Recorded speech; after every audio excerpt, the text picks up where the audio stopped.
Sir, आपने मैया सम्मान का जिक्र किया। मैया सम्मान योजना को लेकर एक वित्त मंत्री के रूप में आप प्रेशर महसूस करते हैं? नहीं, एकदम नहीं। हमारे स्कीम हेड का जो बजट है वो 91,000 करोड़ रुपए का है। मैया सम्मान के लिए हम 13,000 निकाल के दे रहे हैं। इसके बाद भी 78,000 करोड़ रुपया स्कीम के हेड में हमारे पास है। पत्नी के बाद मैं सबसे ज्यादा किसी को प्यार करता हूँ तो मारुति 8। जब मैं गाड़ी रोक करके कुछ सामान के लिए जाता था दुकान पे, तो मैं 2 व्यक्तियों को गाड़ी के दाहिने हाथ में खड़ा करता कि कोई टक्कर मत मार दे। क्रैश ना लगा। हाँ। तो पलामू भी बड़ा चर्चित रहा। आपको कभी ऐसा महसूस हुआ कभी भी कि अरे पलामू से हैं ये, इस तरह के शब्दों से? नहीं, पलामू बल्कि मैं तो बहुत गर्व से कहता हूँ। राजनीति में भी मेरे सामने भी अगर ऐसी स्थिति आती है तो मैं कहता हूँ कि देखिए जनाब, मैं पलामू से आता हूँ, उधार नहीं रखूंगा। 80 का दशक,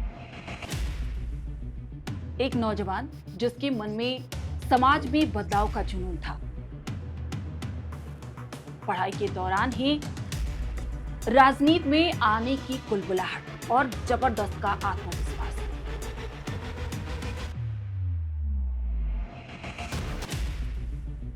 और इसी आत्मविश्वास से लबरेज वो उस दौर के कांग्रेस के बड़े दिग्गजों के पास टिकट मांगने पहुंच जाते हैं और टिकट मिल भी जाता है। वो चुनाव जीत भी जाते हैं, नए नवेले विधायक। लेकिन उस उम्र में भी उस नौजवान को लग्जरी गाड़ियों का शौक नहीं था। उस दौर की सबसे पॉपुलर गाड़ी मारुति 800 उस नौजवान के दिल की सबसे करीब थी। किस्सा मशहूर है कि बिहार विधानसभा में पहली बार जब वो नया नवेला विधायक पहुंचता है, उस दौर में और भी कई विधायक थे जो अपनी लग्जरी गाड़ियों के साथ वहां पहुंचते हैं, लेकिन वो नौजवान बड़ी ही शान के साथ उन लग्जरी गाड़ियों के बीच में अपनी मारुति 800 पार्क करता है।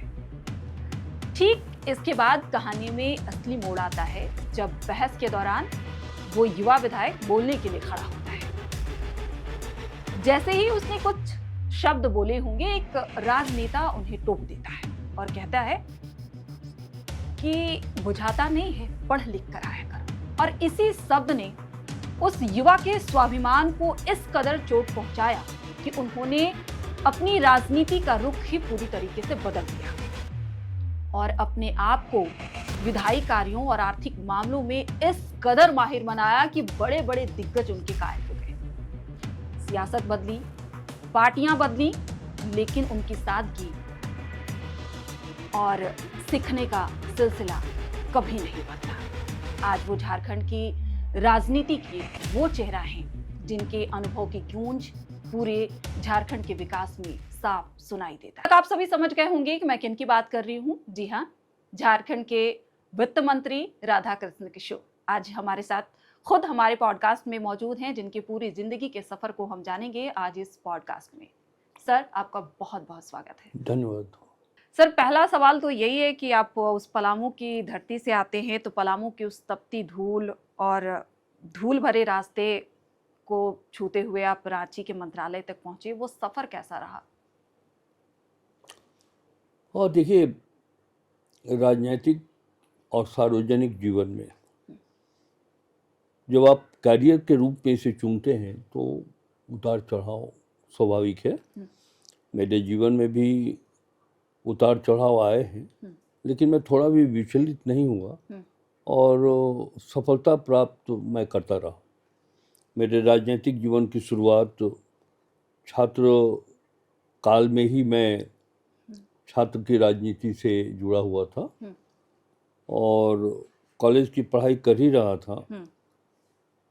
पढ़ाई करने के बाद वर्ष 1980 में जब इंदिरा जी की सरकार फिर से बनी देश में, तो भारत की सरकार ने बिहार विधानसभा भंग हुआ।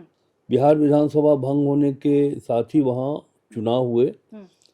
तो अनुसूचित जाति वर्ग से एक ऐसे उम्मीदवार की आवश्यकता थी जो चुनाव जीत करके आए, ताकि बिहार में भी कांग्रेस पार्टी की सरकार बन सके। मेरे कॉन्स्टिट्यूएंसी का नाम है छतरपुर और छतरपुर विधानसभा क्षेत्र के रहने वाले श्री विष्णु नारायण सिंह, जो अब हम लोगों के बीच में नहीं हैं, वो संसदीय कार्य मंत्री थे केंद्र सरकार में। चूंकि उनका गृह क्षेत्र था छतरपुर विधानसभा क्षेत्र, तो उन्हें भी तलाश थी कि एक ऐसा व्यक्ति आए जो चुनाव जीत जाए, ताकि उनके गृह क्षेत्र से ये मैसेज जाए कि यहाँ से कांग्रेस की जीत हुई है। मुझे टिकट मिला, स्वर्गीय विश्वनारायण सिंह जी और कमला कुमारी जी का ये आशीर्वाद था, जिसके कारण मैं राजनीति में आया, मुझे सफलता मिली। मैं पहली बार 1980 में विधायक निर्वाचित हुआ और उसके बाद 1985 में, फिर 1990 में मैं चुनाव हारा, 1995 में फिर चुनाव जीता, फिर 2005 में, 2014 में और इस बार 2024 में। ये हमारे राजनीतिक जीवन का छठा टर्म है। मैं छतरपुर विधानसभा क्षेत्र से चुनाव जीता हूँ। अभी बीच में आपने कहा कि मैं 25 वर्ष की उम्र में विधायक बन गया था। लोग मुझे विधायक मानने को तैयार नहीं थे। तो उस समय तत्काल परिचय पत्र बनता नहीं था, बनने में 6 महीना लगा था। उसके बाद जब मैं परिचय पत्र दिखलाता था तो लोग मानते कि मैं विधायक। एक घटना घटी थी डेहरी ऑन सोन के समीप किसी गांव में। 6 अनुसूचित जाति वर्ग के लोगों की हत्या हो गई थी। कर्पूरी ठाकुर जी नेता प्रतिपक्ष थे, तो उन्होंने कार्यस्थगन प्रस्ताव लाया था। डॉक्टर जगन्नाथ मिश्रा जी बिहार के मुख्यमंत्री हुआ करते थे उन दिनों, तो उन्होंने सरकार के तरफ से पक्ष रखने के लिए मुझे चुना। यद्यपि छात्र राजनीति में मैं बढ़ चढ़ कर भाग लेता था और भाषण करना और शांतिपूर्ण आंदोलन करना, ये सब का अनुभव मुझे था, लेकिन बिहार विधानसभा के अंदर जीवन में मैं पहली बार एयर कंडीशन रूम में प्रवेश किया था। आपने भी कहा कि पलामू की लू, पलामू की गर्मी, तपिश, वहाँ से निकल करके पहली बार मैं एयर कंडीशन रूम में गया और मैं आश्चर्यचकित था। मैं समझ नहीं पा रहा था कि जनता ने मुझे कौन सी ताकत दे दी है, क्या जनादेश मुझको दिया है। जिन माननीयों के बारे में सामान्य ज्ञान में उत्तर किया करते थे कि शिक्षा मंत्री कौन है, वो डॉक्टर रामराज सिंह जी बगल में हैं, कृषि मंत्री कौन है, जयपाल सिंह यादव जी के बगल में मैं बैठा हुआ हूँ। तो इस तरह आश्चर्य था। और मैं, सही बात है कि 1.5-2 सेकंड से भी ज़्यादा उस कार्यस्थगन प्रस्ताव पर, उससे अधिक मैं नहीं बोल पाया था। तो आदरणीय नेता प्रतिपक्ष कर्पूरी ठाकुर जी ने मुझे टोका, कहा कि राधा कृष्ण जी आप होमवर्क करके नहीं आए। मैंने कहा कि सर होमवर्क करके तो मैं आया हूँ, लेकिन मैं किंग कर्तव्य विमूढ़ हूँ। जीवन में पहली बार इतने बड़े हस्तियों के बीच में बैठा हूँ और वातानुकूलित जो ये कक्ष है विधानसभा का, वो तो मैं पहली बार देख रहा हूँ। तो लेकिन मैं वादा करता हूँ कि मैं संसदीय विषयों को जानूंगा, सीखूंगा। तो बहरहाल हम उससे ज़्यादा नहीं बोल पाए थे। उसके बाद वो उनकी यह पंक्ति मेरे कान में बराबर हॉन्ट करते रही, सीखना है, जानना है। देखिए, आप कोई प्रश्न करते हैं, कोई भी माननीय सदस्य, तो उसमें 30-32 ऐसे कारण होते हैं। अगर एक कारण भी आपके प्रश्न में गलत हो जाए तो वो प्रश्न रद्द कर दिया जाता है, स्वीकार नहीं किए जाते। तो हर चीज़ों को सीखना, प्रश्नकाल क्या है, निवेदन क्या है, याचिका क्या है, शून्यकाल कैसे दिया जाता है, कितने शब्दों में शून्यकाल होना चाहिए, ध्यानाकर्षण प्रस्ताव, यानी कि संसदीय व्यवस्था जो माननीय सदस्यों का अधिकार होता है, उसका कैसे उपयोग हो, तो मैंने सीखा। फिर इच्छा जागृत हुई। यद्यपि अर्थशास्त्र, ग्रेजुएशन तक अर्थशास्त्र एक विषय मैंने रखा हुआ था, लेकिन मुख्य विषय हमारा था दर्शन शास्त्र। तो बहुत विशेष अर्थशास्त्र के बारे में बहुत अधिक जानकारी मुझको हो, ये बात नहीं थी। लेकिन वित्तीय व्यवस्था के बारे में मेरे मन में हुआ कि इसको जानना चाहिए। योजना क्या है, गैर योजना क्या है, और राजकोषीय घाटा क्या है। तो जो हमारे सीनियर वहाँ विधायक हुआ करते थे, उनके समकक्ष रह करके, उनके साथ रह करके जानना, सीखना।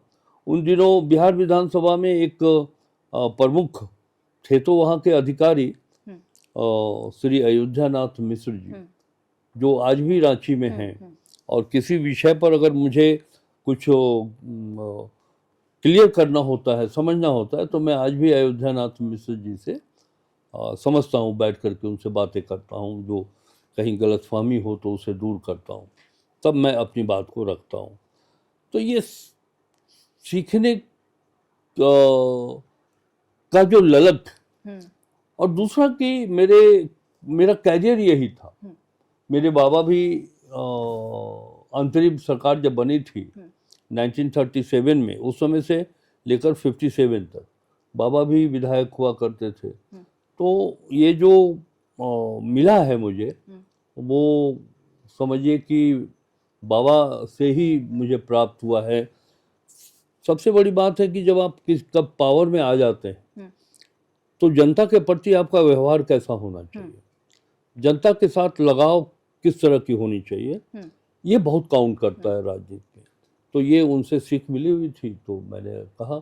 और मेरे पास कोई दूसरा बिजनेस तो था नहीं, कुछ है भी नहीं अभी भी, तो यही हमारा कैरियर रहा है। तो मैंने कहा कि इसी को इतना अपने मन में बसाया जाए, इतना प्रयास किया जाए, इतना अध्ययन किया जाए कि थोड़ी बहुत जानकारी इसमें मैं रख सकूं और समाज की सेवा कर सकूं। राजनीतिक परिवेश से आप आते थे, लेकिन कर्पूरी ठाकुर जी के वो शब्द ने आपको संसदीय कार्य में माहिर बना दिया।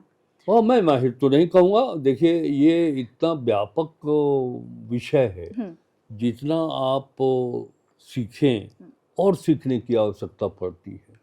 तो मैंने जो कुछ भी सीखा है वो राज्य की जनता के, अपने निर्वाचन क्षेत्र की जनता के सामने है। एक जिस तरह से आप निकले उस युवावस्था से, इतना राजनीति का लंबा सफर रहा, अब वित्त मंत्री का भारी भरकम पद संभाल रहे हैं, कभी सुकून का पल खुद के लिए ढूंढते हैं कि थोड़ा सुकून से बैठ जाएं, कुछ पढ़ लें? और मौका निकालना पड़ता है। देखिए, एक बात तो है कि जब न सिर्फ वित्त मंत्रालय, दूसरा कोई भी मंत्रालय अगर आप मंत्री पद पर होते हैं, तो कार्यों का बोझ तो बढ़ जाता है, राज्य के प्रति दायित्व तो बनता है, सरकार के प्रति जिम्मेवारियां बढ़ जाती हैं। तो थोड़ा पहले जितना मैं समय दे पाता था क्षेत्र में, उसमें थोड़ा उसमें कमी आई है, लेकिन फिर भी समय मैं निकालता हूँ। कोई ऐसा विषय जो जानना है, सीखना है, तो उसके लिए मैं समय निकाल करके उसे जानता हूँ, सीखने की कोशिश करता हूँ। और मुझे तो अच्छा लगा। अब तो ये पॉलिटिकल कैरियर का अंतिम पड़ाव की तरफ है। 1980 से लेकर के 2025 45 वर्ष हो गए हैं, और जनता ने, मैं छतरपुर विधानसभा क्षेत्र की जनता और उन तमाम वरीय राजनीतिक व्यक्तित्व जिनसे मुझे सीखने का मौका मिला है, मैं आभार व्यक्त करता हूँ सबों के प्रति जो जिनके कारण मैं यहाँ पर हूँ। वित्त मंत्रालय के साथ एक बात ये है कि आर्थिक व्यवस्था को सुदृढ़ करना, फिर स्टेट के रेवेन्यू को और अधिक मजबूत बनाना, ताकि अधिक से अधिक हम धनराशि राज्य की जनता के ऊपर, उनके विकास योजनाओं के ऊपर खर्च कर सकें। ये जिम्मेवारी तो बढ़ जाती है। फिर ये सोचना कि बिना टैक्स का बोझ लादे हुए हम कैसे अपने रेवेन्यू को, आंतरिक इंटरनल रिसोर्स को कैसे डेवलप करें, फिर भारत सरकार से कैसे अधिक पैसा लाया जा सके, तो इसके लिए समय देना पड़ता है और हम प्रयास करते हैं। जैसा कि अभी आपने ही कहा कि ये अंतिम पड़ाव है, तो क्या इसके बाद 2029 में राधाकृष्ण किशोर चुनाव नहीं अब लड़ेंगे? चुनाव लड़ने का मन, मैं अपने जीवन में 12-13, मुझे भी याद नहीं है कि मैं कितना चुनाव लड़ पाया, कितना लड़ा हूँ। तो अब बहुत हो गया है, दूसरों को भी मौका मिलना चाहिए। तो अपने परिवार में ही लोगों को मौका देंगे?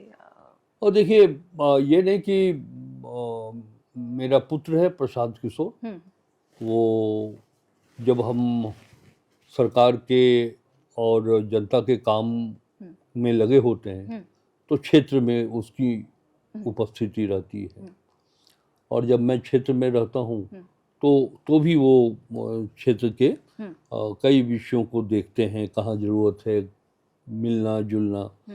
अब ये उनके ऊपर निर्भर करता है, लेकिन मैंने स्पष्ट रूप से कहा है कि बिना मेरा नाम सामने आए हुए आप खुद मेहनत करिए, खुद परिश्रम करिए। जिस तरह हम 1980 में विधायक बने थे तो मेरे बाबा उस समय जीवित नहीं थे, उनका निधन हो चुका था, तो एक बार रास्ता मिला तो खुद आगे बढ़ने की ललक और ये हमारे अंदर की भावना कि मैं यहाँ तक पहुँच गया हूँ, तो वो कोशिश आप अपने असर से करिए, जनता से जुड़ाव रखिए और सरकारी विषयों की जानकारी रखिए। एक चीज़ मैंने महसूस किया है कि मैं ये बात आपके माध्यम से सार्वजनिक करना चाहता हूँ कि ये जो विधायी संस्थाएं हैं, इसमें अगर आप आना चाहते हैं तो जानकारी रखना बहुत जरूरी है।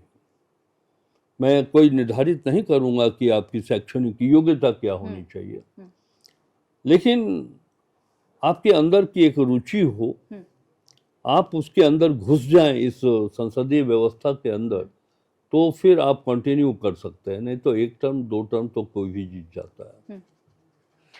जिस तरह से आपने भी कहा कि अनुभव हो और अगर आप रहते हैं, आप अपना पूरा समय देना चाहते हैं, आपने भी राजनीति को पूरा समय दे दिया, अपना जीवन खपा दिया, राजनीति का लंबा अनुभव रहा, परिवार को भी समय नहीं दे पाए, क्योंकि राजनीति में आने के बाद ये कहा जाता है कि आप अपना जीवन जो है वो जनता को सौंप देते हैं। तो कभी ऐसा लगा कि कुछ पल जिसे आप मिस करते हो कि हमने राजनीति में आने के बाद इसे खो दिया, या फिर यही सुकून रहा? और नहीं, मैं थोड़ा लकी हूँ। जब 1980 में हम एमएलए बने तो उस समय मैं बैचलर था, तो उम्मीद भी नहीं किया था कि किसी विधायक से कोई साथ निभाने के लिए सामने आएगा। लेकिन लकी इस मामले में था कि 1983 में मेरी शादी हुई, रांची में ही, ससुराल मेरा कुकर में है। तो सौभाग्यशाली इस बात के लिए मैं मानता हूँ कि मेरी मिसेज उन दिनों भी असिस्टेंट प्रोफेसर थी कॉन्स्टिट्यूएंट कॉलेज में, फिर डाल्टनगंज में भी यो सिंह नामधारी महिला विद्यालय में भी वो टीचर थी, डोरंडा कॉलेज में प्रिंसिपल होकर के वो रिटायर की। तो ये जो अनिश्चितता है राजनीति में, तो वो डर कभी नहीं हुआ कि कभी हम हारे भी तो मेरी पत्नी वो संभालती थी, और बच्चों की पढ़ाई लिखाई, शैक्षणिक सुरक्षा, वातावरण, ये देने की जिम्मेवारी उनके ऊपर थी। मैं राजनीतिक कार्यों में इतना व्यस्त रहता था कि एक वाकया सुनाए तो ये किसी भी पुत्र के पिता के लिए ये अच्छी बात नहीं होनी चाहिए, लेकिन जो मैंने भुगता वो मैं सार्वजनिक करना चाहता हूँ कि डाल्टनगंज में सेक्रेड हार्ट स्कूल है, तो वहाँ बेटा और हमारी एक बिटिया बड़ी है, तो वो दोनों पढ़ते थे बचपन में। तो कॉल आया स्कूल से, सेक्रेड हार्ट स्कूल से, कि प्रशांत जो मेरा बेटा है उसकी तबीयत खराब। तो सूचना जैसे मिली तो मैं स्कूल पहुंचा। तब तक वो टिफिन पीरियड ख़त्म हो चुका था, बच्चे क्लास में चले गए थे। मुझको पता ही नहीं था कि मेरा पुत्र किस क्लास में है, ताकि ढूंढ कर उसे मैं मेडिकल फैसिलिटी के लिए डाल्टनगंज ले जाऊं।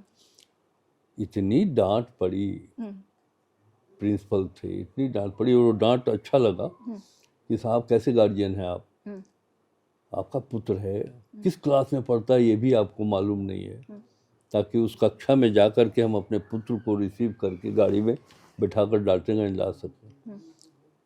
तो ये स्थिति होती है सभी के साथ राजनीतिक जीवन में। प्रायोरिटी घर का भी होता है, तो जनता के प्रति, क्षेत्र के प्रति भी प्रायोरिटी रखते हैं। लेकिन मैंने कहा कि मैं इसलिए लकी हूँ कि ये सारा चीज़ हमारी वाइफ देखती। मैंने जिस तरह से सुकून के बारे में बताया, आपने अपने जीवन के बारे में बताया, आपके जीवन का एक बड़ा ही वो किस्सा है जिसके बारे में मैंने पहले भी बताया, मारुति 800। उसकी कहानी क्या है वो हाँ थोड़ा बड़ा। और देखिए फादर तो हमारे सरकारी सेवा में थे, हम्म, तो एक सेकेंड हैंड जीप उनके पास हुआ करता था, जिससे सरकारी कार्यों का, एक्साइज डिपार्टमेंट में थे, तो वो अपने डिपार्टमेंट के कार्यों का निर्वहन उसी गाड़ी से करते थे, दायित्वों का। तो कभी रेड में जाना होता तो उस गाड़ी से, यदा कदा कभी हम भी यूज़ कर लेते थे। लेकिन बहुतों को मैं देखता था कि उनके पास अपनी गाड़ियां हैं। अच्छा, उस जमाने में आप सैलरी भी बहुत कम था, 700 750 रुपये सैलरी था। अब तो कोई भी हमारे झारखंड के माननीय सदस्य जो भी हैं, मैं समझता हूँ कि सब मिला जुला करके 1.5 लाख से अधिक है। लेकिन उन दिनों 750 रुपये बहुत होता था। चुनाव इतना खर्चीला नहीं था, बिल्कुल भी नहीं था चुनाव। तो 83 में मारुति गाड़ी, मुझे जहाँ तक याद है, वो लॉन्च हुआ था इंडिया में। तो सदानंद सिंह थे जो मिनिस्टर हुआ करते थे, और फिर बाद में वो मिनिस्टर तो थे ही, तो संभवतः स्पीकर हुए, अब मैं ठीक से याद नहीं कर पा रहा हूँ। कहलगांव से चुनाव जीते थे। तो उनकी एक गाड़ी आई विधानसभा पोडिको में लगी, लाल रंग की मारुति 800। तो मैं देखता था कि कैसे, अच्छा वो गाड़ी की कीमत 90,000 उस समय थी, और 90,000 आज का समझिए कि 19-20 लाख के बराबर। तो खैर लोन लेकर के मैंने उस गाड़ी को खरीदा। वो हमारे घर में और हमारे राजनीतिक जीवन में, मेरे कैरियर के लिए, मेरे लिए पहली गाड़ी। तो दिन भर में 3-4 बार मैं उसे पोंछता था, साफ रखता था, एकदम चमचमाता हुआ।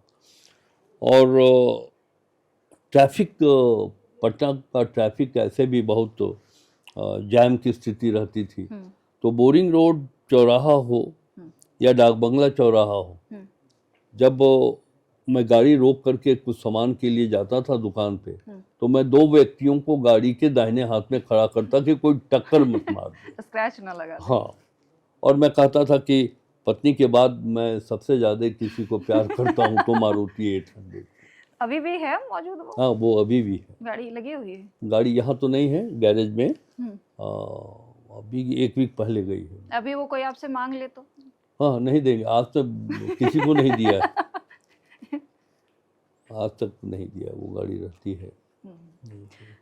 तो आने वाले जो आपके जैसे आपके पुत्र के पास जो आपके पौत्र होंगे, आपके पोते होंगे, वो उस गाड़ी को, जैसे महात्मा गांधी जब अभी आए थे रामगढ़ में या फिर यहाँ तो पे उनकी भी, तो गाड़ी आज भी लगी तो हुई वो है। लगी हुई है। तो कल गए ये गाड़ी भी, मारुति 800 भी लोग दिखाएंगे मेरे दादाजी हमारे की। पिताजी के पास जो गाड़ी थी जीप, वो आज भी हमने रखा हुआ है। वैसे ही है? हाँ, एकदम पड़ा हुआ है। हाँ, चलाता कोई नहीं? कोई चलाता नहीं है, पेट्रोल गाड़ी है, लेकिन वो रखा हुआ है।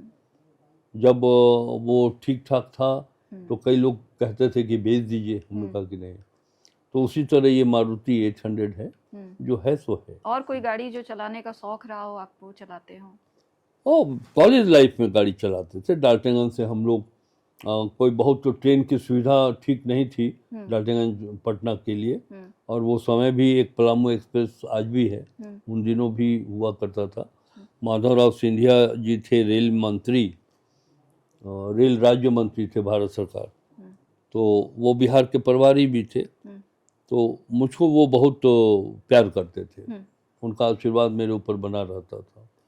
तो उस गाड़ी के टाइम टेबल में मैंने उनसे रिक्वेस्ट किया, तो जो टाइम टेबल, चूँकि विधानसभा का सत्र चल रहा होता था और वो गाड़ी 5 बजे चलती थी पटना से डाल्टनगंज के लिए, तब तक तो वो गाड़ी नहीं छूट जाती थी।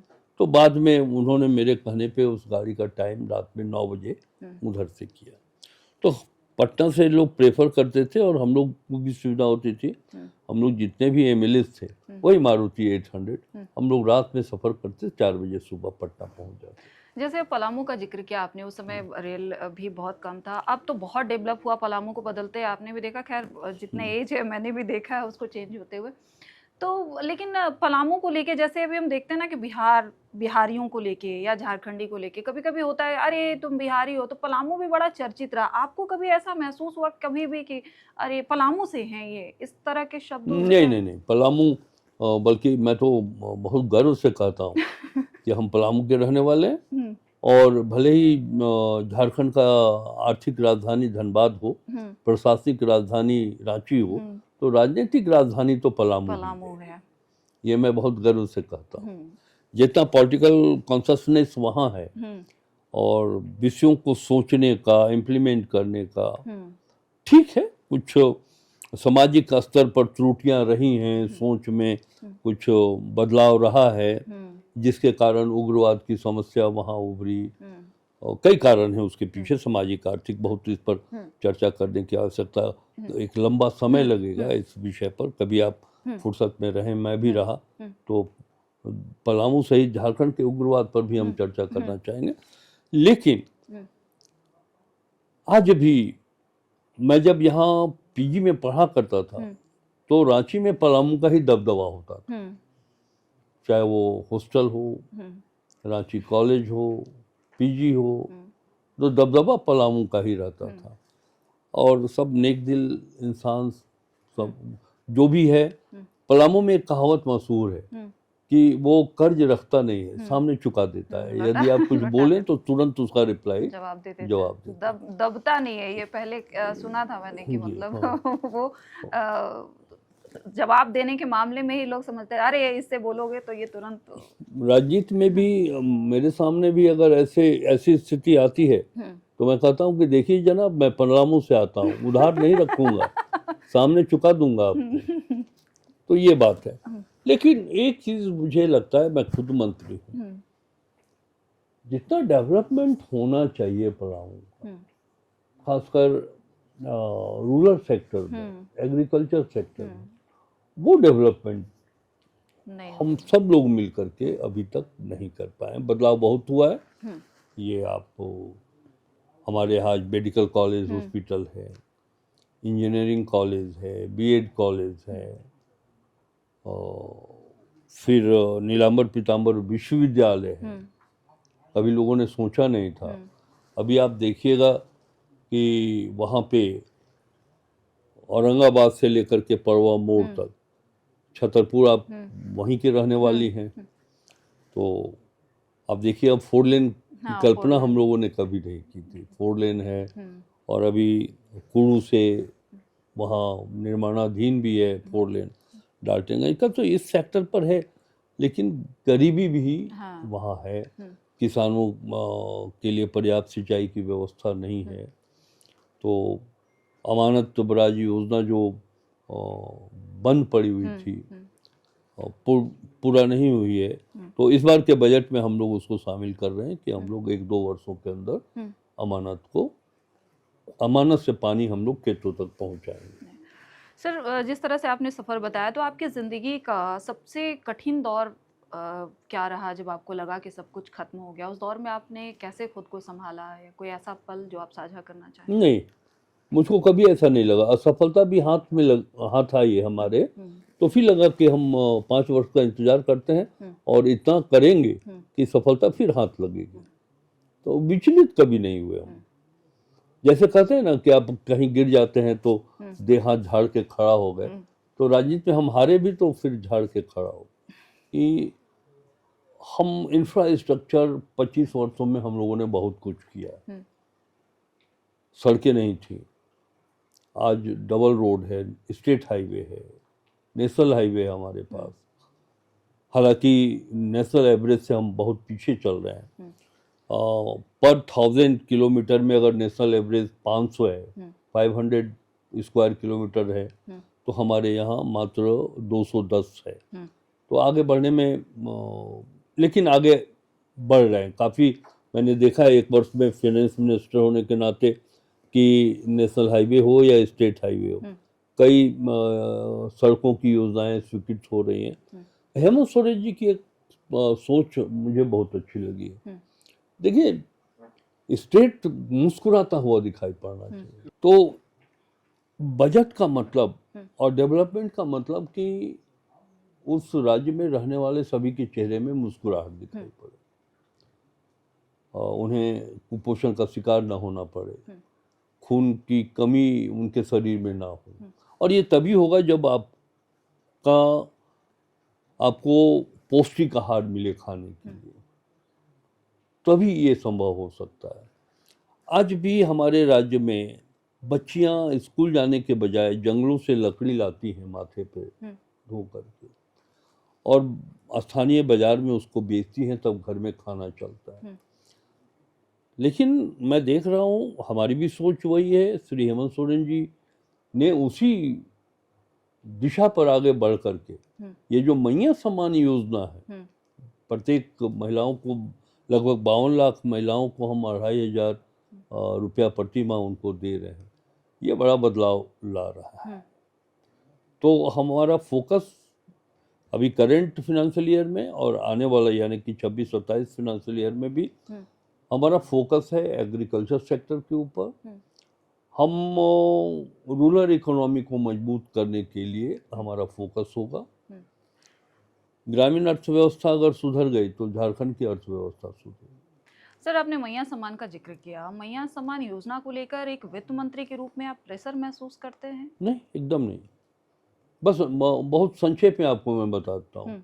हमारे स्कीम हेड का जो बजट है वो 91,000 करोड़ रुपए का है। मैया सम्मान के लिए हम 13,000 निकाल के दे रहे हैं, इसके बाद भी 78,000 करोड़ रुपया स्कीम के हेड में हमारे पास है। देखिए, भारतीय जनता पार्टी के लोगों ने बड़ी चतुराई से एक विषय को छेड़ा कि सरकार के पास पैसे का अभाव। मुझे बड़ा आश्चर्य हुआ, और किसी ने वित्त मंत्री से नहीं पूछा कि पैसे की स्थिति क्या है। बातें सार्वजनिक हुई, तो हमने कहा कि किसी विभाग के कर्मचारी अधिकारी का पैसा रुका है क्या? हम वेतन दे रहे हैं, समय पे वेतन दे रहे हैं, पैसा नहीं होता तो हम उनका सैलरी कहाँ से दे पाते हैं? कहने का तात्पर्य यह है कि आज के तारीख में भी हमारे पास जो हम खर्च कर चुके हैं उससे अधिक जो खर्च कर चुके हैं उसके अतिरिक्त झारखंड सरकार के पास 8-10 हजार करोड़ रुपया अभी भी हमारे पास है। तो इमेजिन कि मैया सम्मान योजना के कारण हमारे पास पैसे की कमी हो गई है, ये गलत है। वित्तीय वर्ष बीतने जा रहा है और जनवरी तक लगभग 20% राशि ही खत्म हो पाई है, तो ऐसे में नहीं, 20 ये गलत सोचना है आपको। जनवरी 31 जनवरी तक जो हमारे पास फिगर है वो मोर देन 55% है वो खर्च। और ये ट्रेंड आप देखिएगा न सिर्फ झारखंड में, यानी हम जब बिहार में थे तो भी, आज भी बिहार की बात करिए या पूरे राज्य में, जो खर्च की अवधि होती है वो लास्ट 3 मंथ में जाकर के वो रफ्तार तेज होती है। तो मुझे पूरा भरोसा है, हम एसेस कर रहे हैं कि 31 मार्च 2026 के पहले तक ये फिगर आपको अबव 85% दिखाई पड़ेगा। विभागों की जो राशि होती है, बड़ी राशि, वो सरेंडर हो जाती है, तो ऐसे में आपको लगता है कि विकास संभव है? कई ऐसे विभाग हैं जहाँ पे फिर वो सरेंडर कर दिया जाता है अमाउंट, जिसकी फिगर बहुत बड़े। और देखिए, एक तो अधिकारियों को हर क्वार्टरली फाइनेंशियल ईयर के हर क्वार्टर में आके उन्हें समीक्षा करनी चाहिए कि जो एक एक्सपेंडिचर कैलेंडर है कि हम बजट के नेक्स्ट बजट के 3 महीने में कितना खर्च करेंगे, 6 माही में कितना खर्च करेंगे, 9 महीने में कितना, ये रेगुलर। मुझको लगता है कि विभाग में सभी विभागों की बात तो नहीं कर सकते हैं, लेकिन कुछ एक ऐसे मेजर डिपार्टमेंट है जहां इन बातों पर समीक्षा नहीं की जाती। अगर समीक्षा करें लोग तो वो खर्च की स्थिति हम और बेहतर कर सकते हैं। तो राज्य में रोजगार जो है वो एक अहम सवाल है, तो बजट में क्या युवाओं पे इसको एड्रेस किया जा रहा है? युवाओं के लिए कुछ है आपने कुछ सोचा है? देखिए, ये बड़ा इम्पोर्टेंट क्वेश्चन आपने पूछा है। रोजगार का मतलब लोग समझते हैं सरकारी नियुक्तियों से, हम्म, ये तो बड़ा लिमिटेड है। हमारे पास लगभग 1.5-2 लाख अभी और जो टोटल सैंक्शन पोस्ट हैं, राइट फ्रॉम पियन से लेकर के हायर रैंक के ऑफिसर तक, क्लास 1 के ऑफिसर तक, तो ये तो बड़ा लिमिटेड है। 1.5 लाख के आसपास अभी और बच गए होंगे या उससे थोड़ा अधिक। सबको सरकारी नौकरी तो दी नहीं जा सकती, लेकिन चूंकि वित्त मंत्री होने के नाते बैंकर्स के साथ हमारी मीटिंग होती है, तो मैंने उनको कहा है कि भाई देखिए, आप सोशल सेक्टर में आपको लोन एडवांस करना पड़ेगा। अगर आप नहीं करिएगा तो फिर झारखंड में आपका बैंक है, आप यहाँ से बिजनेस कर रहे हैं और पैसा अगर आप महाराष्ट्र में खर्च करें, लोन एडवांस अगर आप पंजाब को दें, तो ये हम तो नहीं टॉलरेट करने वाले हैं। ऐसे परिस्थिति में सरकारी धन आपके पास जमा नहीं करेंगे। हम उन बैंकों को के पास जमा करेंगे, रखेंगे जिनका सोशल सेक्टर में एक्सपेंडिचर अच्छा है। तो एक तो ये है। दूसरा, जैसा हमने कहा कि रूरल इकोनॉमी को, जैसे लघु उद्योग, कुटीर उद्योग, मत्स्य पालन, दुग्ध उत्पादन, इन सब चीज़ों की अगर हम सुविधा उपलब्ध कराएं लोगों को, आज भी देखिएगा, हालांकि ये सब बात बजट तो प्रस्तुत करने के बाद जब इस पर बात वार्ता होगी तब मैं कहता कि आज भी हम मछली बाहर से मंगाते हैं। हमारे पास जो नेशनल एवरेज है मिल्क कंजम्पशन का, वो प्रति व्यक्ति आधा लीटर है, आधा लीटर, मतलब आधा केजी। तो हमारे यहाँ मुश्किल से वो 175 ग्राम। तो ये आवश्यकता है। हम सुधा दूध पर डिपेंड करते हैं, दूसरे पाउच दूध, मिल्क पाउच पर डिपेंड करते हैं। अभी मेधा जो हमारे अपने राज्य का है प्रोडक्शन, तो अच्छा कर रहा है, लेकिन इसको और बढ़ाने की ज़रूरत है। तो जब हम बढ़ाएंगे तो लोगों को रोज़गार मिलेगा, ग्रामीण क्षेत्र में लोगों को रोज़गार मिलेगा। और एक बार जब ग्रामीण क्षेत्र में रोज़गार उपलब्ध हो जाए, उसकी रफ्तार बढ़ जाए, तो फिर सरकारी नौकरी नहीं खोजेंगे लोग। आपने बढ़ाने की बात की तो एक और सवाल याद आ गया कि विधायक सड़क पुल पुलिया का रोना रोते रहते हैं। विधायक फंड बढ़ाने की भी योजना है क्या? नहीं, ऐसी कोई काफ़ी है, 5 करोड़ रुपया जो है सो है, और इसका सही उपयोग सभी माननीय सदस्य करते हैं और उससे अच्छा काम होता है। तो विधायक कोटे की राशि बढ़ाने की कोई बात अभी सरकार के सामने नहीं है। आप कांग्रेस पार्टी में हैं, तो अभी उस पार्टी का क्या हाल है, ये भी आपसे जानना चाहेंगे। बहुत बढ़िया। जिस तरह भारतीय जनता पार्टी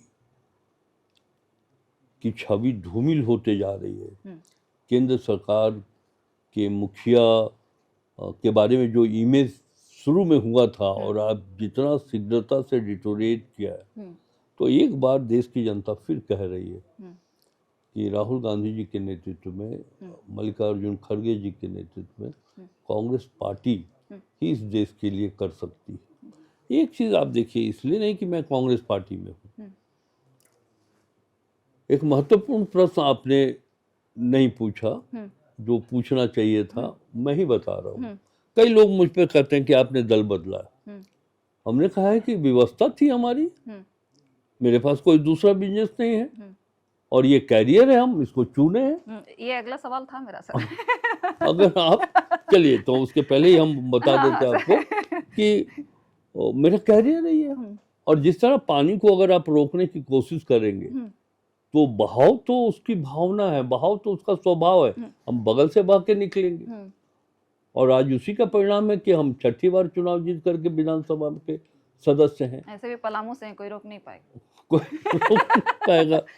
और उसका कारण है, रीजन, क्योंकि बात आ गई तो रीजन बताते हैं कि हमारे ऊपर कोई आरोप नहीं था, सब कुछ सही था, हमारा जो इमेज था वो भी अच्छा था, परफॉर्मेंस अच्छा था, क्षेत्र में डेवलपमेंट भी हम बढ़िया कर रहे थे। न सिर्फ छतरपुर पाटन विधानसभा क्षेत्र, बल्कि जब भी हम विधानसभा में हमारी आवाज़ उठती है तो हम पलामू प्रमंडल की चर्चा करते हैं, राज्य की चर्चा करते हैं। इन लोगों ने क्या किया कांग्रेस वालों ने कि उस समय वो सीट आरजेडी को सौंप दिया। तो मैं करता क्या, बैठा रहता कि विधायक बनने के लिए हमको दूसरे पार्टी से मौका मिला, वहां से जीत करके भी आए। लेकिन एक चीज मैं बताता हूँ, कांग्रेस पार्टी जब हम जनता दल यूनाइटेड से विधानसभा के सदस्य थे और एक पुस्तिका छपती है हर 5 वर्षों में विधायकों का जीवन परिचय, उसमें एक कॉलम आता है कि किस राजनेता से आप प्रेरित है। तो मैं जदयू का विधायक था और लिखा था मैंने कि स्वर्गीय श्रीमती इंदिरा गांधी से। तो ये अंदर की भावना उस समय भी थी, आज भी थी। मैं अभी 2024 के चुनाव के ठीक पहले मैं यही घर में बात करता था, बस जीवन के राजनीति के अंतिम पड़ाव में अगर कांग्रेस से अगर हम हो जाते तो जहां से शुरू किए थे वहीं से हम खत्म करते। और देखिए ऊपर वाले की इच्छा, राहुल गांधी जी और खड़गे साहब ने ये सब टिकट दिया, हमारे प्रदेश के नेताओं ने ये मुझको वहां से टिकट दिया और चुनाव जीत करके आए। तो जहां से शुरू किया था वहीं से खत्म करेंगे। अभी भी रह रहे कि ये बातें उठती रहती हैं, या राजनीतिक हवा कह लें, कांग्रेस में मंत्रियों के फेरबदल की बात बड़ी चर्चा से उठती है फिर शांत हो जाती है, इसमें कुछ है क्या सच? नहीं, कोई ऐसी बात नहीं। देखिए 2 बार राहुल जी के साथ और आदरणीय राष्ट्रीय अध्यक्ष मल्लिकार्जुन खड़गे जी से बातचीत, सभी 16 विधायक जिसमें 4 मंत्री भी शामिल है, हम लोग लगातार जब ऐसी कोई बात हुई तो 16 विधायकों को बुलाया गया, बातचीत हुई। तो लोगों ने कहा कि मिलके काम करिए और बढ़िया से काम करिए। कांग्रेस के नेताओं ने ये कहा कि आप 4 मंत्री जो काम कर रहे हैं, सरकार की छवि धूमिल नहीं होनी चाहिए, ऐसा काम जरूर करिएगा।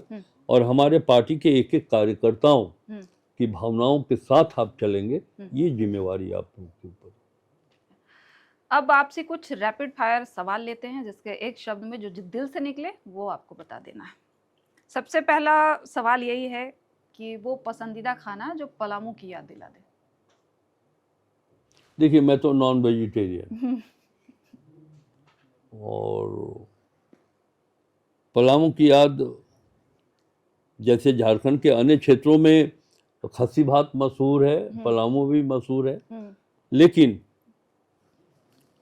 अब जो उम्र को देखते हुए मुझे उसना चावल और कुर्थी का दाल बहुत मशहूर।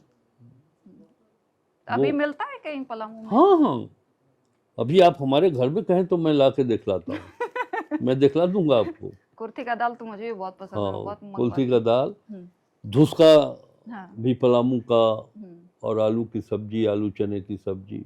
और धुसका में भी बड़ा डिफरेंस होता है, रांची में जो धुसका मिलेगा बिना मसाले वाला, लेकिन पलामू में मसाले वाला। हम लोग के हम मसाले के साथ मिलता है, बहुत अच्छा। अब दूसरा सवाल है कि एक पुराना शौक जो राजनीति की वजह से छूट गया हो, पीछे रह गया हो। देखिए राजनीति की वजह से, जैसे क्रिकेट खेलना मुझे बहुत पसंद था, बैडमिंटन का शौकीन था, लेकिन राजनीति के कारण नहीं छूटा है। वो एक तो समय का अभाव और दूसरा कि एक एज फैक्टर होता है कि आप इस तरह के गेम्स में आपकी आयु, आपका शरीर अलाउ नहीं करता है। अदरवाइज आज भी हम मॉर्निंग वॉक करते हैं। हम एक डर जिससे आप डरते हैं अभी भी? समय से डरता हूँ। और कुछ ऐसा चीज जिससे डरते हो? नहीं, और किसी ऐसी चीज से मुझे डर नहीं लगता। पलामू वाले ऐसे भी निडर होते हैं। युवाओं को क्या सलाह देना चाहेंगे जो राजनीति में आना चाहते हैं?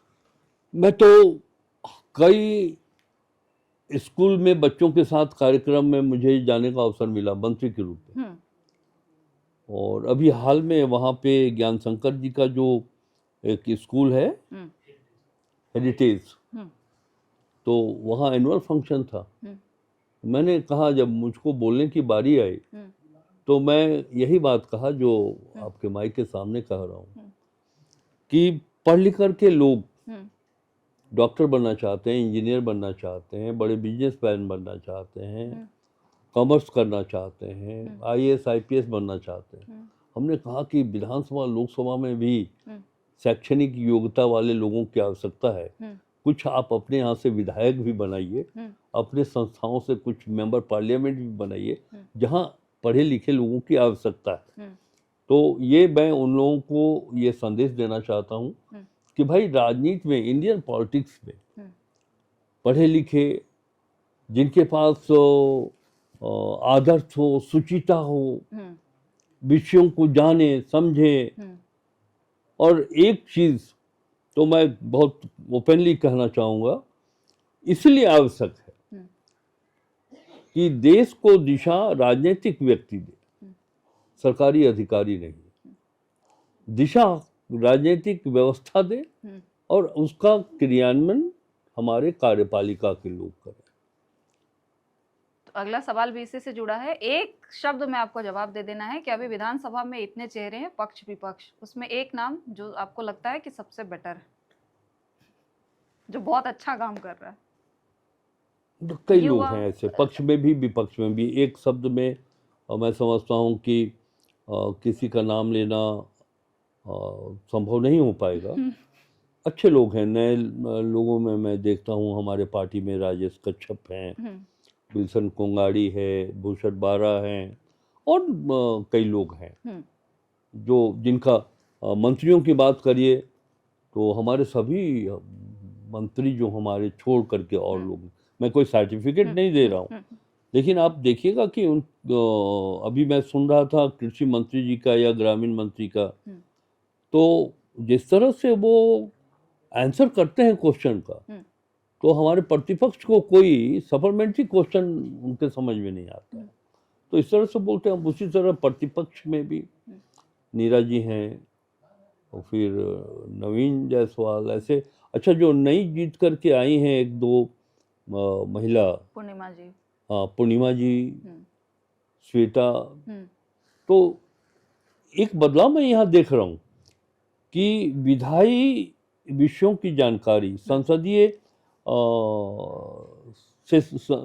व्यवस्था से संबंधित जानकारी की लालसा उनके मन में है कि हम कैसे इस प्रश्न को लेकर के आगे बढ़े। तो ये एक बहुत बड़ी बात है और मुझको विश्वास है कि आने वाले 5-10 वर्षों में झारखंड के विधायी संस्थाओं में आपको अच्छे लोग देखने को मिलेंगे और जानकार लोग देखने को मिलेंगे।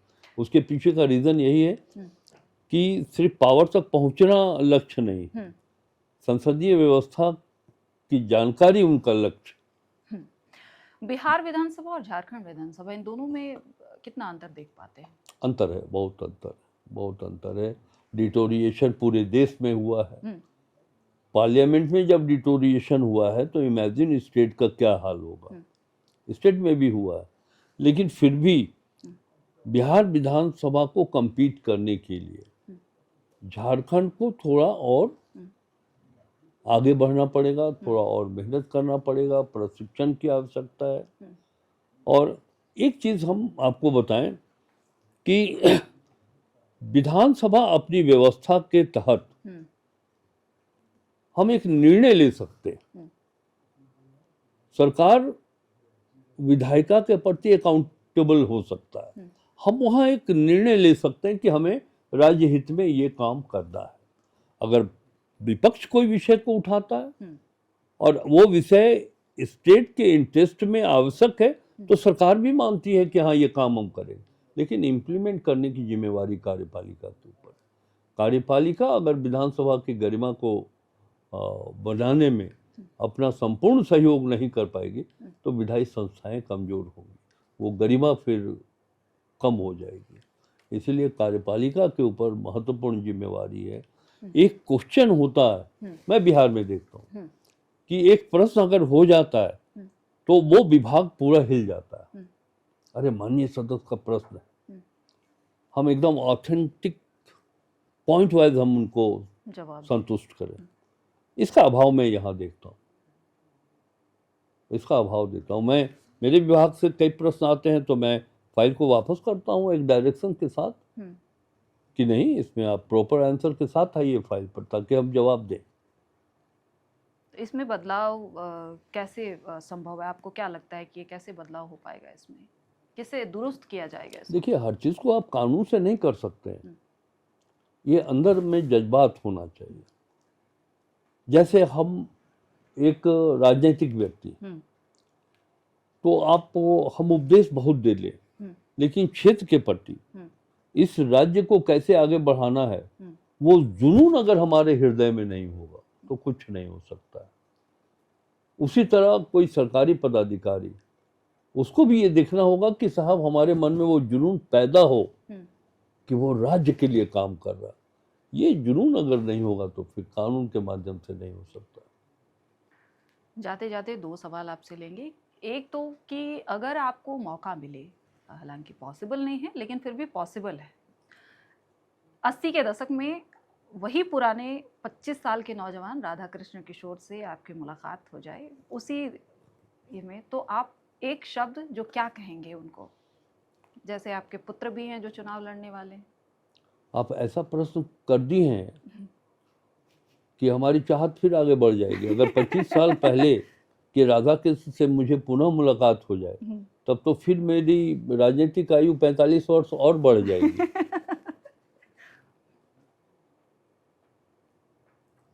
देखिए, किसी भी व्यक्ति का नेचर, बिहेवियर,